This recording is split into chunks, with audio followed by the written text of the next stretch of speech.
परंतु मागच्या काळामध्ये काही गोष्टी अशा झाल्या, खरं तर राज्यकर्ते म्हणून त्यावेळेस जे असतील त्यांना दोष दिला जातो, परंतु मी नागरिकांनाही सांगतो, पत्रकार मित्रांनाही सांगतो की आम्ही एखादा प्रोजेक्ट घेतला तर त्यातल्या तज्ज्ञांनी आम्हाला सांगितलं पाहिजे की असं असं केलं पाहिजे आणि त्या पद्धतीनं आम्ही करायला साहजिकच तयार असतो।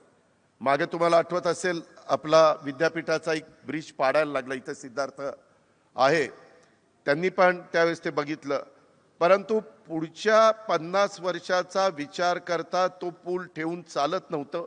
पण काही पुणेकर असं म्हणणार की बाबा काही वर्षापूर्वी बांधलेला पूल हे पाडतात, मग त्यावेळेस बांधताना ह्यांना अक्कल नव्हती का?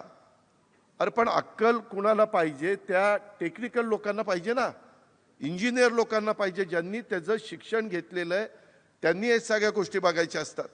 आता परवा भैरवा नाल्याच्यापासून पुढे जात असताना यवतपर्यंत आपण जाण्याच्या करता मुख्यमंत्र्यांच्या अध्यक्षतेखाली गेल्या आठवड्यात मीटिंग झाली।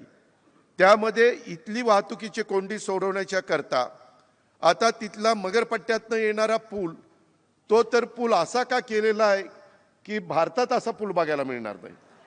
भारतात इकडनं माणसांनी यायचं आणि इकडनं यायचं, कुणी कुठं जायचं काहीच कळत नाही, तोही पाडावा लागतोय।